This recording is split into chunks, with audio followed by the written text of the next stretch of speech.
Բարձես մեր պայքարն եւ շարունակում ենք մեր զրույցների շարքը։ Բավականին ժամանակ է արդեն խոսում ենք տարբեր ներքին, նաեւ արտաքին դերակատարների, խոսում ենք եւ փորձում ենք վերլուծել տարբեր ներքին եւ արտաքին դերակատարների հայտարարությունները, վերաբերմունքը եւ այլն 2020 թվականի պատերազմին ընթացքում զուգահեռ, հա, բայց մի կարևոր արտաքին դերակատար կա, որի մասին դեռ չենք խոսել։ Խոսքը մեր հարևան պետության անփոխարինելի առաջնորդ Իլհամ Ալիևի մասին է։ Եվ այդքան էլ դե պատահական չի, որ չենք խոսել, որտեղ մինչև հիմա ինքը որևէ մինչև հիմա ասելով, մինչև այն պահը, որ մենք հասել ենք պատերազմի առաջին օրերին, առաջին շաբաթվա մեջ ինքը առանձնապես քաղաքական բնույթի հայտարարություններ չի արել, մեծաշրջան չհաշված հենց սկիզբը պատերազմի եւ չհաշված ռազմաճակատում իրավիճակի վերաբերյալ հայտարարությունները, բայց այստեղ արդեն պատերազմի արդեն հոկտեմբերի գալիս է 8-9-10 այդ օրերն են, արդեն հնչում են քաղաքական հայտարարություններ Իլհամ Ալիևի կողմից հետաքրքիր հայտարարություններ, ես ուզում եմ այսօր դրանցից սկսենք եւ դրանց շուրջ խոսենք ինչու, որովհետեւ ինչպես միշտ, ինչպես համարը միշտ մեր այս խոսակցությունների մեջ, խնդիրը ոչ միայն այդ պատերազմի օրերն են, խնդիրը նաեւ որ այն ինչի մասին կխոսենք ըստ էության նույնքան ակտուալ է եւ կարեւոր է նաեւ այսօր, կարեւոր է նաեւ այն թեմաների առումով, այն այսպես ասենք միֆերի առումով, որ հայ ժողովրդին եւ ներշնչել են եւ ներշնչում են եւ շարունակելու են ներշնչել, որովհետեւ մեր գիտակցության նկատմամբ գերիշխանություն հաստատեն, որովհետեւ եթե գիտակցությունը մտածողությունը ստրկացված է, դու ազատագրվելու շանս չունես, հիմա կհասկանանք ինչի մասին եմ խոսում եւ ինչի եմ այսպես ասում։ Մի խոսքով, ինչպես միշտ սրանք ակտուալ են եւ պատերազմի մասին են իհարկե կարևոր պատերազմի ընթացքի վերլուծության առումով, քաղաքական վերլուծության առումով կարևոր են, բայց ակտուալ խոսակցություն են, եթե նույնիսկ այս առիթը չլներ, կարելի էր այս թեմանից խոսել որպես հենց հիմա էլ ակտուալ թեմա։ Հիմա նաև իհարկե այստեղ նշենք, որ Ալիևի այսպես ասած առաջին քաղաքական ակտիվությունը պատերազմի սկսվելուց հետո ինքը զուգադիպում է ըստ էության, հիմա չեմ պնդում, որ լրիվ համաձայնեցված է, բայց զուգադիպում է, մենք հիշում ենք անցյալ անգամ խոսել ենք, որ նաև Ռուսաստանի նախագահ հենց այս օրերին սկսեց անձամբ ինքը արդեն ակտիվ մեկնաբանել իրավիճակը, դրա մասին հենց անցած հաղորդման ժամանակ ենք կարծեմ խոսել, որը մինչև այդ անձամբ իր կողմից չկար, մինչև այդ կար Ռուսաստանի արտգործնախարարը, կար նույն Պուտինի խոսնակը, կար, չգիտեմ, Մարիա Զախարովան, բայց անձամբ Պուտինը, կան նաև հեռախոսազրույցներ Պուտին Փաշինյան, բայց անձամբ Պուտինի կողմից այսպես ակտիվ հայտարարություններ պատերազմի վերաբերյալ չեն եղել եւ այստեղ կա այդ զուգադիպությունը, որ նաև Ալիևը սրան զուգահեռ նույնպես սկսում է քաղաքական հայտարարություններ անել արդեն պատերազմի վերաբերյալ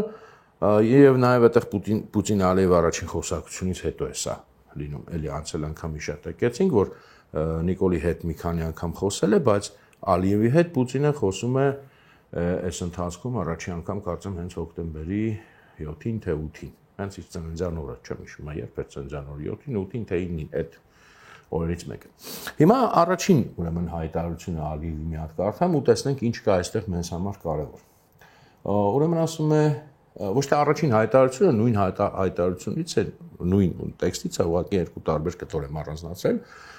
Ուրեմն առաջի կտորում, առաջի հատվածում ասում է. Ադրբեջանի ժողովուրդը միջնորդներից, միջազգային կազմակերպությունների որոշ ղեկավարներից բազմիցս լսել է, որ հակամարտությունը ռազմական լուծում չունի։ Իսկ ես ասել եմ, որ համաձայն չեմ այդ թեզի հետ, եւ ես ճիշտ էի։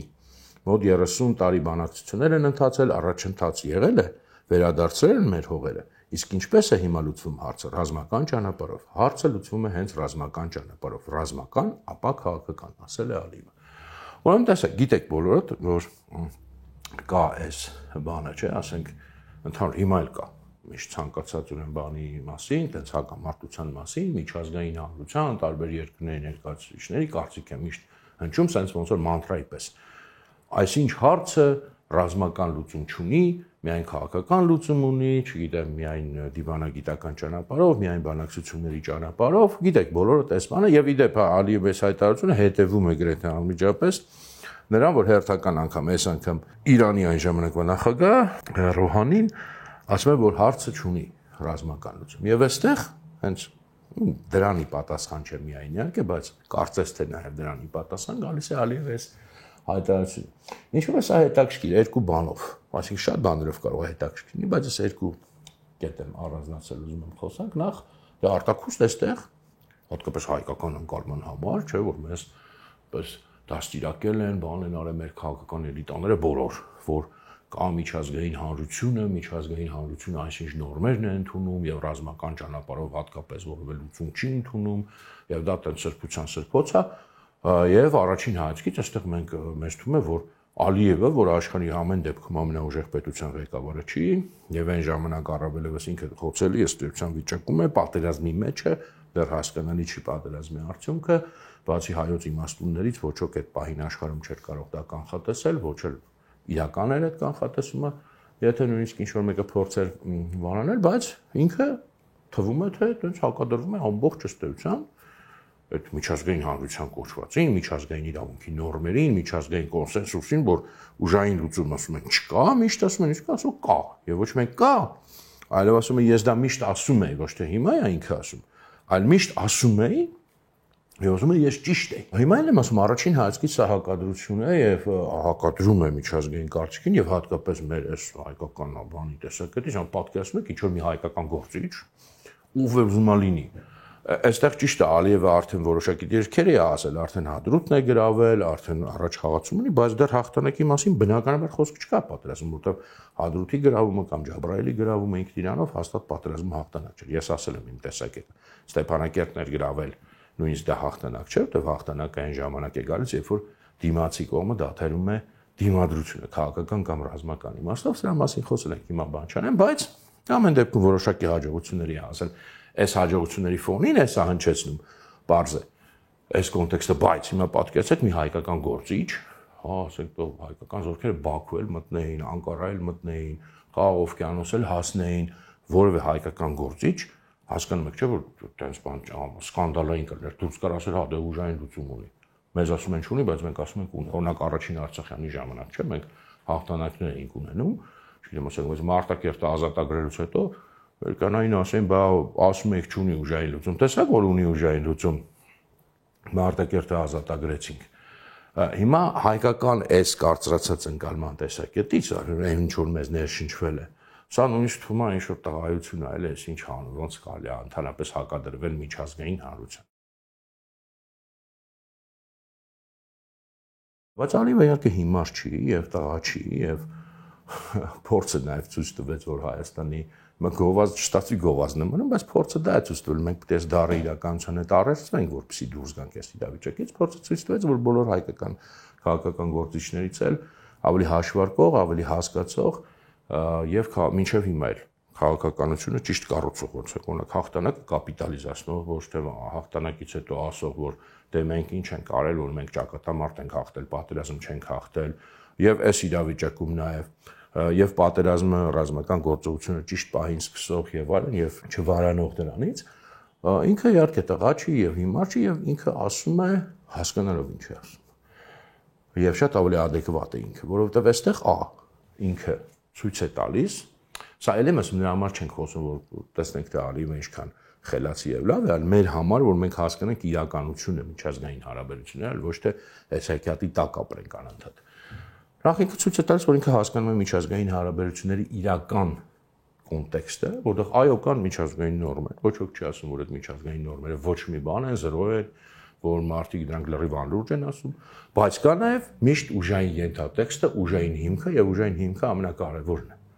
Ինքը կարող է որոշ դեպքերում չերևալ, եւ այդպես էլ պետք է լինի, այդպես է ընդունված, խաղի կանոն է, բայց ինքը կա եւ ինքը հիմքում է եւ ինքը առաջնային է։ Հետո նոր գալիս են միջազգային նորմերը, որոնք կառուցվում են ըստեյության նույն ուժային հարաբերությունների վրա։ Ինքը ցույց է տալիս, որ ինքը adekvat է իրական աշխարհին, իրական հարաբերություններին եւ հասկանում է ինչ է ասում եւ շեշտում է եւ ցույց է տալիս, որ ինքը դա հասկանում է։ Բայց ավելի կարեւորը կա։ Ինքը նաեւ, որտեղ ընդհանուր միջազգային հարաբերությունների հիմքում ուժային գործոններ են գած, բայց համեմատաբար կայուն միջազգային իրավիճակներում դա այդքան ակնհայտ չի։ Բայց այստեղ ինքը ցույց է տալիս, որ ինքը հասկանում է, որ միջազգային հարաբերությունները մտել են անկայունության փուլ եւ հատկապես այդ փուլերում ուժային այդ հիմքը, որը այսպես թե այնպես կա, բայց սովորական իրավիճակում այդքան չի բաց, այդ ինքը բացահայտվել է եւ ինքը հասկանում է, որ այս իրավիճակն է միջազգային, այսինքն ուժային գործոնը առավել բացահայտվել է եւ ինքը այդ միտման մեջ է, այդ այսպես ասած տրենդի մեջ է եւ ինքը դա ցույց է տալիս, որ ես հասկանում եմ ինչ իրավիճակի մեջ ես ինչ եմ անում եւ այո կա ուժային լուծում եւ հենց ուժային լուծումն է եւ մենք ապացուցում ենք որ դա կա եւ սրանով ինքը աշխարհին չի հակադրում հակառակ ինքը ցույց է տալիս որ ինքը հասկանում է իրական աշխարհը իրական հարաբերությունները իհարկե դու ասում ես նաեւ քաղաքական լուծում այսինքն բալանսը պահում է բայց սրանով ցույց է տալիս եւ երրորդ բանը ինչը ինքը այստեղ ցույց է տալիս նաեւ բացի որ ի տարբերություն հայկական քաղաքական էլիտաներից, որոնք չեն հասկանում, իրանք այս բանը կառուցվածքը բարդ չեն հասկանում։ Հայկական քաղաքական էլիտաները կամ չեն հասկանում, կամ մեզ միշտ ներշնչում են, որ միջազգային հարաբերությունները միշտ միաշերտ են, տարբեր իմաստերով, նաև այս իմաստով։ Եվ չեն հասկանում, որ կա խաղ, եւ դա ոչ թե վատ է, այլ այդպես ընդունված է, այսինքն կան խաղի կանոններ, կա այն ինչ որ ասվում է, կա այն ինչ որ կա, այդ ասվածի եւ կայի միջև իրականության մեջ կա բարդ փոխհարաբերություն, այնպես չի որ ասելիքը լրիվ 0 է, լրիվ դատարկ է, բայց այնպես էլ չի որ ինքը 100%-անոց է, հա, այս բարդ հարաբերությունը։ Ինքը նաև այստեղ շեշտում է, էլի սա պատական ինքը չի հայտարարում։ Ինքը ցույց է տալիս, որ ինքը հասել է որոշակի հաջողությունների ուժային ճանապարհով եւ հիմա իր հետ պետք է հաշվի նստեն որպես ուժային գործոն, այս հայտարարությունը նաև դրան է ուղղված։ Հենց այնպես չի ինքը սա ասում, որ ուղղակի արձանագրի, որ ինքը հասկանում է իրավիճակը այլ նաև ասում եմ, որ ես արդեն սա եմ եւ սրանից հետո իմ հետ արդեն այս դիրքից պետք է խոսալ եւ ես այս դիրքից եմ հանդես գալիս, չնայած ասում եմ դեռ հասել է իրականում բավականին մեծ հաշվով համեստ եւ դեռ հասկանալի չէ թե ինչ հեռանկարով ռազմական արդյունքների, բայց այսքանը ինքը արդեն իրեն թույլ է տալիս։ Եվ էլի սա մեզ համար ինչի է դաս նաեւ որտեղ նույնիսկ հիմա այսքանից հետո, այսքան դառը փորձություններից հետո մենք հատկապես հիմա սկսել ենք խաղալ միջազգային նորմեր, միջազգային հանրություն, մեր ղեկավարությունը պաշտոնապես հայտարարում է, որ Հայաստանի անվտանգության երաշխիքը դա մեր լեգիտիմ ճանաչված սահմաններն են, այսպես կոչված լեգիտիմ, թե ինչ են դրանք լեգիտիմ էլ ոչ ոք չի հիմնավորել, Ալմատի հռչակագիր կարծես ես իմ ինչ բանը ավետարանասրբության սրբոցան են ներկայացնում կարծես դա բանա Սևերի պայմանագիրը կամ չգիտեմ լավ Սևերի պայմանագիր չասեմ սխալ չհասկացվի համեմատությունս ասենք չգիտեմ ինչ մի ասենք մարդու իրավունքների հռչակագիրը ՄԱԿ-ի կոնվենցիա կամ ինչա մի խոսքով բայց հատկապես այս միջազգային իրավիճակում հատկապես անադեկվատ է եթե ոչ զավեշտալի կամ զարհուրելի հայտարարել որ մեր անվտանգության երաշխիքը այդ միջազգային նորմերն են Այսօր արդեն երբ որ բոլորին ավելի քան ակնհայտ է, նույնիսկ 20 թվին այդքան ակնհայտ չէ, ով ինչ ուզեց խախտեց, ով որ ասես մտավ դուրս եկավ, կոպիտ եմ ասում ով ինչ ուզում անում է, մենք ընկել ենք ասում ենք վայ, այ մենք հիմա վերջապես լեգիտիմ սահմանները Հայաստանի ունեցանք, այ դա մեր անվտանգության երաշխիքն է, այ, ուրեմն 26 տարի մենք իրականում այդ միջազգային նորմերի վրա աչք փակելով վերահսկողության տակ պահեցինք այդ տարածքները, ոչ միայն Արցախի մասին է խոսքը, այլ շուրջ եղած ազատագրված տարածքների, եւ բնականաբար ոչ մեկ նույնիսկ չասես ձեր աչքի վերևը ունք կա, իրոք։ Այդ որը ՄԱԿ-ը հայտարարություններ ընդունեց եւ այլն հետո ինչ եղավ ընդհանրապես։ Տնտեսական սանկցիա մտցրին Հայաստանի դեմ։ Ինչ որ մեկը ես ինչ քաղաքական արշավ սկսեց Հայաստանի դեմ, որը մեկը լուրջ պետություններից ինչ որ հարաբերություններ սառեցրեց դադարեցրեց, ընդհանրապես չէ։ Հակառակ այս մարդը ճիշտ է ասում։ Ինքը ստեղծան արձանագրումը, ասում է, հա ճիշտ է, տարածքային ամբողջականություն տենց Ադրբեջանի ֆորմալ ճանաչում են, բայց ասում են ռազմական լուծում չկա, փաստացի դա ինչ է նշանակում։ Եթե մի հատ նայեք իրաց տեսեք, նշանակում է, որ Ղարաբաղը հավերժ մնալու հայերի ձեռքում, եթե դու ուժով չվերցնես։ Այս է միջազգային իրական հարաբերություն, եւ այդպես էլ լինելու է, եւ այդպես էլ եղել է, որը ոչ ոք չէր գարելու բան Ադրբեջանի տարածքային ամբողջականություն, հա, ասում են բանակցեք, բայց ասում են ռազմական լուծում չկա, իսկ եթե ռազմական լուծում չկա, պարզ է հայերը հավերժ կարող են պահել։ Հասկանում եք, այսինքն իրականում իհարկե ռազմական լուծում կա եւ Ադրբեջանը որպեսզի հասներ իր նպատակին, ինքը այլ տարբերակ չուներ ըստեյության բացի ռազմական լուծումից, նաեւ էս ասում։ Եվ այս ասելով էլ եմ ասում մեր համար, սա ես ասում եմ, որ մեր համար մենք բացահայտենք վերջապես իրականությունը, որում մենք ապրել ենք եւ ապրում ենք եւ մեզ հիմա նոր հեքիաթներ չօրինենք, որոնք լավ գոնե այն իրավիճակում համեմատաբար կայուն միջազգային էլի կարելի ինչ որտեղ հասկանալ կամ բանավիճել, բայց ավելի դժվար է հիմա վերցնել ու ասենք հիմա մենք թարս ֆրանկ, այսինքն մենք խախտել ենք մեծ հաշվով այդ միջազգային նորմերը ոչ մի բան չի եղել եւ չեր լինելու երբեք եւ դեռ մի բան էլ հակառակը բոլորը աչք էին փակել եւ փակելու էին հավերժ, ես էլ եմ ասում 36 տարի չէ 300 միլիոն տարի էլ աչք էին փակելու, եթե մենք դա պահեինք ուժով եւ եթե նա ուժով չլուծեր եւ առավելևս հիմա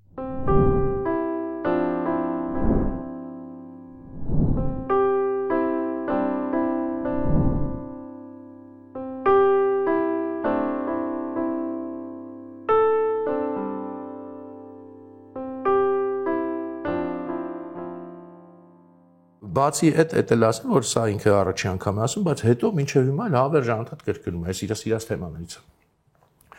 Անդադ որտեղ լինի, չգիտեմ, Լաչին կգնա, Շուշի կգնա, ադրբեջանցիների հետ կհանդիպի, թուրքերի հետ կհանդիպի, ում հետ կհանդիպի, միշտ այստեղ միտեղ այդ առիթից կողքի կասի, այ բոլորը ասում են, որ ուժային լուծում չկա, ես ապացուցեցի, որ կա։ Այսինքն սա պատահական թեմա չի։ Իր մոտ ինքը անդադ սա ասում է, մինչև հիմա։ Բայց ենթատեքստ կա, ուղիղ այստեղ ինքը չի ասում։ Բայց ենթատեքստը ակնհայտ է որ այստեղ որովհետև ասում հա ոչ ոք չէր համաձայնվում ես ասել եմ եւ պարզվեց որ ես ճիշտ էի հա ենթատեքստային է որ ոչ միայն ուղղակի ռազմական լուծում կա այլ հենց դա է իր նախընտրելին եւ սրանը ինքը պատրաստվել հետագայում արդեն պատերազմից հետո երբ որ արդեն ավելի այսպես բացվեց ինքը մեծ բառացի չեմ կարող մեջ բերել կարող մի օր խոսենք դրա մասին չգիտեմ եթե հասցնենք եթե ժամանակը գա դրա Բաց այդ ասեց, որ հա, ես այդ բանակցություններով չէի տեսնում լուծումը։ Ես հենց սկզբից էլ պատրաստում եմ այս ռազմական լուծմանը։ Բաց այդ ասեց, բայց այստեղ բաց այդ չի ասում, ընդունեք թե մենք դեռ չգիտենք, որ հետագայում բաց այդ ասում է, բայց ենթատեքստը այստեղ ակնհայտ է։ Եվ ինչու՞ սա կարևոր էլի։ Դե գիտեք, որ մեր ժողովրդին բոլոր հայոց իմաստունները, իսկ հիմա բոլորն են համարյա հայոց իմաստուն,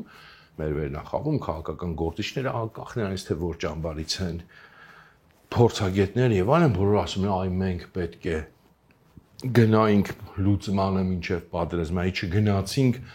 դրա համար ստացանք պատերազմ, կարծես պատերազմը ինքնին հավասար է պարտության։ Ստացանք պատերազմ, գնայինք հաղթեինք։ Հա, ստացանք պատերազմ, պետք է գնայինք այդ բանի, այ մենք չգնացինք, հայ ժողովուրդը չէր ուզում փաստացի հայ ժողովրդի վրա, ենք ծում ոչ միայն այդ խոսել ենք հայոց պետության վրա կամ թեկուզ օրվա ղեկավարության վրա, հայ ժողովուրդն է մեծաշով մեղավոր, պետք է գնայինք լուծման։ Այս կրոնական աղանդը գիտեք բոլորդ, որ արդեն ինքը աղանդ չի, այն իմաստով որ նեղ խումբ չի, այսինքն կրոնական ուղղությունը, որը շատ-շատերի ուղեղնակ կերել, շատ-շատերի եւ պարզ մարդկանց ցավոք սրտի եւ ուրեմն բաների, փորձագետների, քաղաքական գործիչների մեկին անկեղծ, մեկին ոչ անկեղծ, էական չի։ Ես ինչը պնդում եմ, սա կրոնական ուղղություն է, քաղաքականության հետ ոչ մի կապ չունի, եւ որովհետեւ ինքը պարական բան է անտեսում, որ դու շատ բան կարող ուզենայիր, բայց այդ անտերուն մինիմում երկու կողմ կա, իրականում երկուս չի, 3-ը եւ ավելը, եւ դու շատ բան կարող ես ուզենալ, դու պետք է դու վստահ ես, որ դիմացին այդ պատրաստ ես դրան, այսինքն դու ասենք թե գնացիր այդ լուծմանը զիջումների քո պատկերացրած։ Դիմացի կողմը պլանավորում է արդյոք խաղաղ կարգավորում չակերտավոր կոնե թե ինչ, թե դիմացի կողմը նախընտրել է պատերազմը։ Այս հարցի պատասխանը եթե չկա,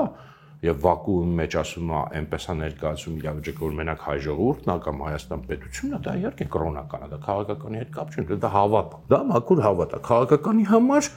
դու պետք է վերլուծես ապացուցես ներկայացնես որ բացի քեզանից նաեւ մյուս կողմերն էին այդ նույն բանի պատրաստ որ դա իրենց ձեռնտու էր բացի ձեռնտուից պիտի փաստերով ապացուցես հայտարարություններով եւ այլն եւ չես կարող անտեսես որ օրինակ այդ կողմից մեկը բաց տեքստով ասում է ես չէի էլ պատրաստում ես պատրաստում եմ ռազմական ճանապարհով լուծել փլզվում է ամբողջ չէ բայց քանի որ կրոնականն է դե կրոնականի համար տարբերություն չկա չէ ասենք իրականության մեջ ինչա եթե ինքը հավատում է անդորում ես հեգնանքով չեմ ասում ես ընդհանրապես հավատքին որովը հարգանքով եմ վերաբերում դա աշխարհում իր տեղ ունի եւ այո հավատքը ինչպես գիտեք երբ լսել եք լատինական ռոմեական աստվածաբան երկրորդ դար Տերտուլիանուսը ասել է հավատում եմ որտեղ աբսուրդ է որովհետև եթե մի բան ապացուցելի է հավատալու կարիք չկա այն ապացուցված է հավատում են անապացուցված բաներին եւ սա կրոնական հավատք է որ այդպես ռացիոնալ շորեր է հագնում բայց իրական ոչ մի բան ինքը չի կարող ապացուցել քաղաքական իմաստով նույնիսկ հարցը չի դնում որ պետք է ապացուցի ուղղակի ասես ասում բայց ասում ես շատ ռացիոնալ եմ այո ահավոր ռացիոնալ են իրանք մաքուր կրոնական մտածողության կրողներ, մաքուր իրացիոնալ մարդիկ, մաքուր ուրեմն քաղաքական մտածողությունից, քաղաքական ռացիոնալիզմից կիլոմետրով հեռու, դե մարդիկ, որոնք ասում են այլ ընդհանրապես քաղաքականության մեջ իրանք չունես ասել այլ ընտրանք չկա, շատ հազվադեպ դեպք են, բայց որ ասում են այլ ընտրանք չկա, ոնց թե այլ ընտրանք չկա։ Բայց եթե չի ստացվում, այսինքն եթե օրինակ այդ իրանց գնանք լուծմանը չէր ստացվում, որտեղ դիմացի Ադրբեջանը եւ Ռուսաստանը չէին ուզում, դա դա շատ տրամաբանական է ենթադրել, որ չէին ուզում, բայց տրամաբանական են մի կողմ թողնենք, այս մարդու հայտարարությունը դա են ցույց տալիս։ Այսինքն, ինչ պետք է անել, չպետք է պատերազմեիր, չեն շկում այլ դրանք չկա։ Դրա համար եմ ասում, սա կրոնական շարժում է, բայց վերադառնանք այս հայտարարությունը, դա բացահայտ ցույց է տալիս, որ մեծ հաշվով հենց այստեղ նույնիսկ որտեղ ուղիղ չի ասում, բացահայտ ցույց է տալիս, որ որն էր ցանկությունը եւ իրական ծրագիրը եւ նպատակը հենց ռազմական ճանապարհով, դա իհարկե ոչ միայն իրեն էր ձեռնտու։ Ես չեմ պնդում, որ իրանք չէին գնա այլ հավասար պայմաններում, եթե այսպես կոչված լուծմանը չեմ կարող նաև Ռուսաստանի մասով վերջնականապես մոդել, բայց իհարկե շատ տրամաբանական է ենթադրել,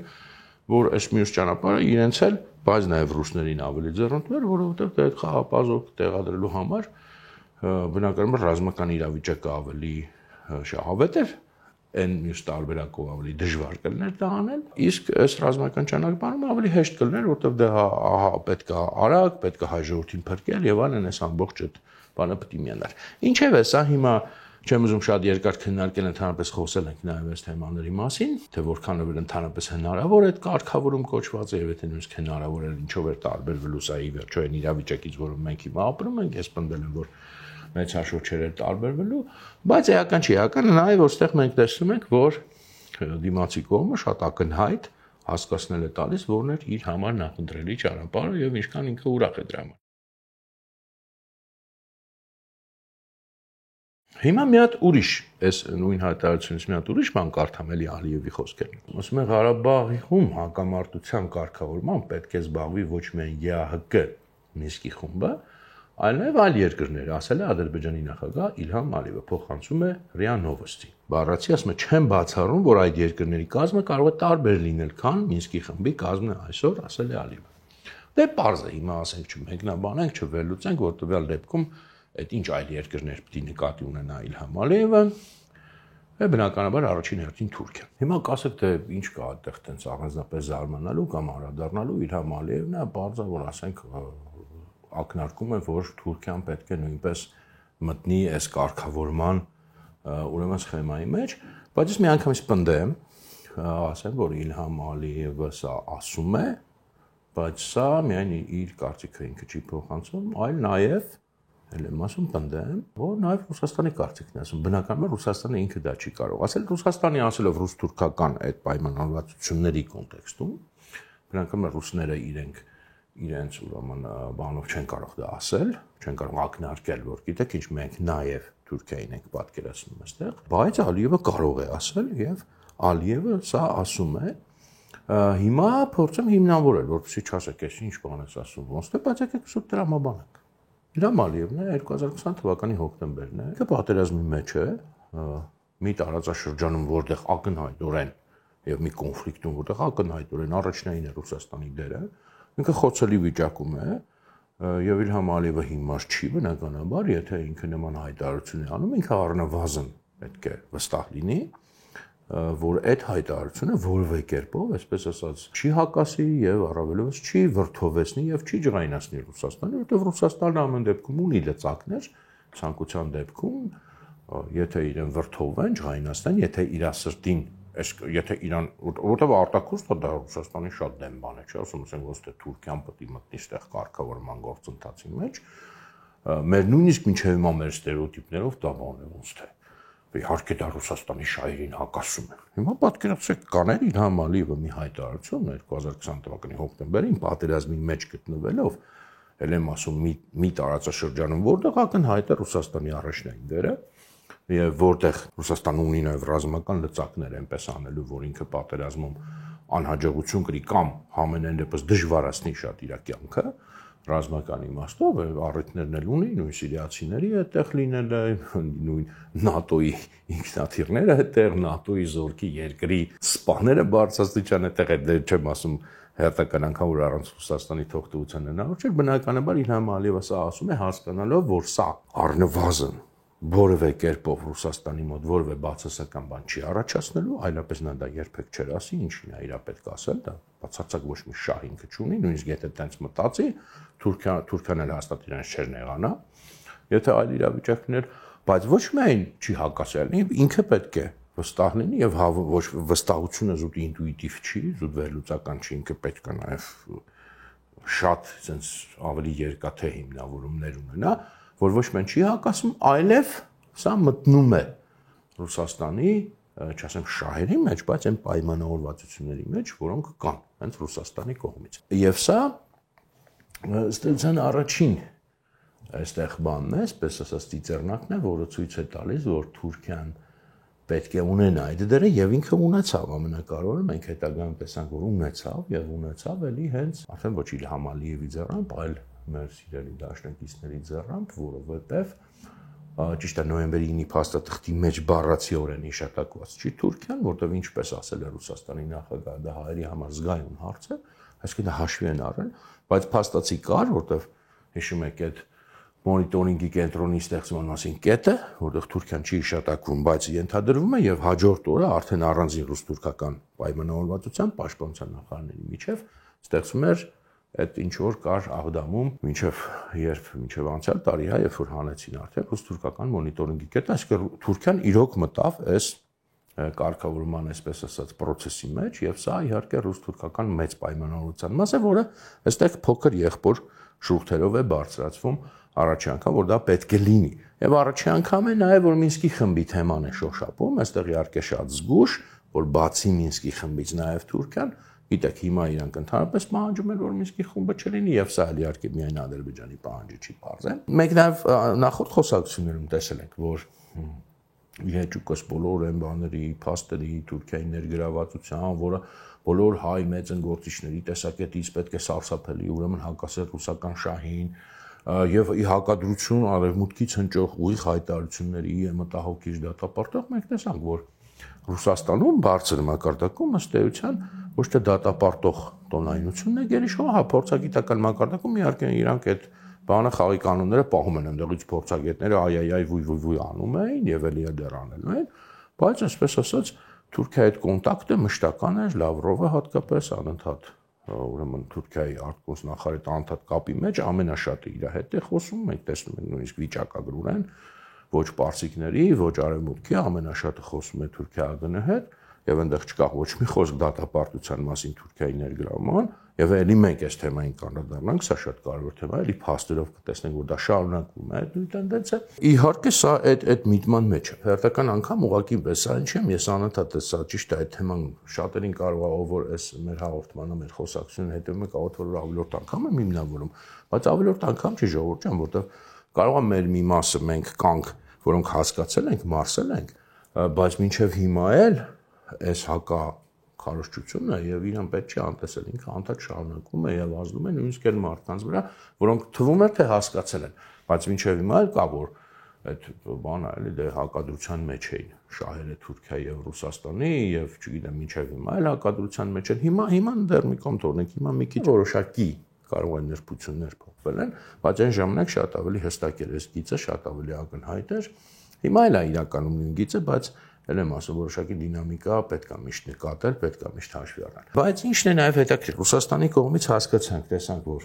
այս ամեն ինչը կա եւ դեռ կտեսնենք, այսինքն կոնտեքստի մեջ Ալիևի հայտարարությունը Ալիևի հայտարարությունը չի, այլ ընդհանուր ռուս-թուրքական դաշինքի անունից է ասվում, ուղղակի եմ ասում փոքր աղբոր շուրթերով, իրաց փոքր աղբոր իհարկե, նու հիմա նաև մեր ղեկավարների, մեր այսօրվա քաղաքական էլիտայի մեծ աղբոր, բայց այստեղ հետաքրքիր է, որ նաև հայկական մամուլում մի հատ հրապարակում, եկեք անունը չտամ էլ այդ թերթի, որտեղ անուններ որ տալիս է տենց բան անում, մի շատ այսպես ակնհայտ պրոռուսական հայկական թերթ է, ուրեմն ինչ են գրում։ Հիմա մեր դիմաց միայն Ադրբեջանը չէ, այս թերթի հոդվածն է պրոռուսական հայկական։ Ու եթե Թուրքիան պատերազմի դաշտում բացահայտորեն աջակցում էր կրտսեր եղբորը, նույնը անելու է բանակցային փուլում։ Աշխարհը շատ լավ հասկանում է, որ Ղարաբաղյան հակամարտության հարցում այսօր գործ ունի Թուրքիայի հետ եւ դիվանագիտական հարթակում հիմք է ընդունելու հենց այս իրողությունը։ Այնպես որ այս բարդագույն շրջանում Հայաստանը ցավոք գրեթե միայնակ է նաեւ այս մարտում։ Եվ եթե մեր զինվորի բասկի ուժին ու արությանը ոչ ոք չի կասկածում, Իհարկե իրենք կասկածում են, բայց չեն ասում։ Դիվանագիտական պատերազմի հաղթական ավարտի առնչությամբ ողջամիտ կասկածներ այնուամենայնիվ կան։ Ինչ է այս բառակույտի մեջ, ուրեմն իմաստը շատ բարձ է,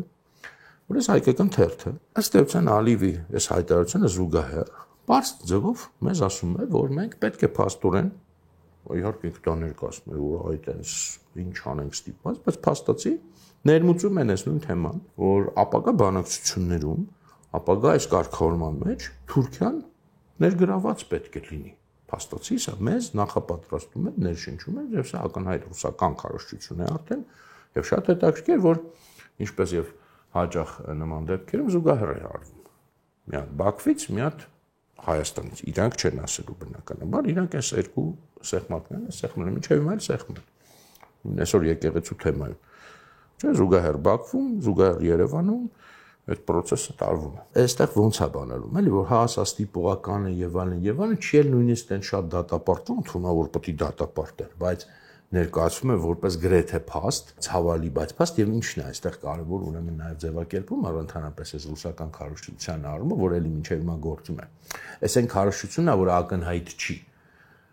Աշխարհը շատ լավ հասկանում է, որ Ղարաբաղյան հակամարտության հարցում այսօր գործ ունի Թուրքիա եւ դիվանագիտական արտակում հիմք է ընդունելու աշխարհը։ Տեսեք, էլի ինչ որ այդ աշխարհը։ Այսինքն նկատի ունի, որ դե գիտեք հայկական աշխարհը ասվածը հայերեն լեզվում քաղաքական ասել են շատ ինչ է նշանակում Արևմուտք եւ Ռուսաստան, ասենք չի նշանակում, չգիտեմ օրինակ, ասենք Ավստրալիա կամ Ինդոնեզիա, այլ աշխարհը դա է։ Եվ իբր էլի մեզ այնպես է ներկայացված, որ դա ամբողջ աշխարհն է, ինչ անենք աշխարհը, չի ասում Ռուսաստան աշխարհը, բայց մենք շատ հստակ տեսել ենք արդեն, որ այս աշխարհը, ամբողջ աշխարհը, չգիտես, մեր հարցում միշտ ինչ որ միատեսակ բանում դիրքոց, դա այդպես չի։ Մենք շատ հստակ մեր այս նախորդ զրույցներում տեսել ենք, որ այդ աշխարհի արևմտյան մասը, գոնե դրա մի մասը, այսպես ասենք, հա, շատ հստակ կերպով եւ քաղաքական մակարդակում եւ լրատվական մակարդակում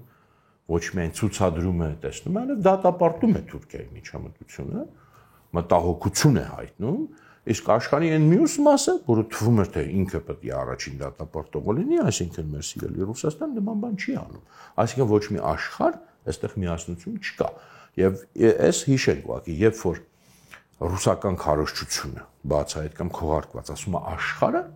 ինչ որ հարցում հայերի հետ համաձայն չի ամբողջ աշխարհը, դա նշանակում է Ռուսաստան աշխարհը այստեղ կապ չունի։ Այստեղ մենք պետք է թարգմանենք եւ ուրեմն մենք փաստերով ենք դա տեսել արդեն, ոչ թե ենթադրում ենք, ոչ թե աշխարհը շատ լավ հասկանում է, այլ Ռուսաստանը եւ ոչ թե հասկանում է, այլ այդպես է տեսնում, որ Ղարաբաղյան հակամարտության հարցում այսօր Թուրքիան հիմք է ընդունելու այդ իրողությունը, որ Թուրքիան ներգրաված է, կարծես ստիպված, եւ մի խոսքով այս նույն թեզն է առաջ քաշվում, որ մենք պետք է սրա հետ հաշտվենք, սա դեռ օկտեմբերի կեսերն են, բայց արդեն մեզ նաեւ հիմա ես ես մի քարոզչական իմաստով սրան են նախապատրաստում եւ ռուսական քարոզչությամբ են նախապատրաստում իրանց ձևերով այդ կտերը մենք միջև հիմա էլ ուտում ենք, այդ շատ հակառուսական մարդիկ, որ աշխարհը մեր դեմ էր, բայց էսա մենք բաներով տեսնում ենք արդեն ոնց է այս քարոզչությունը աշխատում, ոնց է գործում, ոնց է կազմավորվում եւ շատ լավ էլի տեսնում ենք, որ ադրբեջանականը եւ հայկականը տվյալ դեպքում զուգահեռ իրար գործում են։ Այսօր երևի այսքանով ավարտենք, էլի կային հետաքրքիր բաներ, դրանց մի մասին Ես անգամ կանրադառնանք մի մասին երևի չենք էլ հասցնի անդրադառնալ, որտեղ հետաքրքիր նյութերը շատ են, բայց ամեն դեպքում մենք նաև առաջ պետք է գնանք։ Կհանդիպենք մյուս անգամ, շնորհակալություն ուշադրության համար։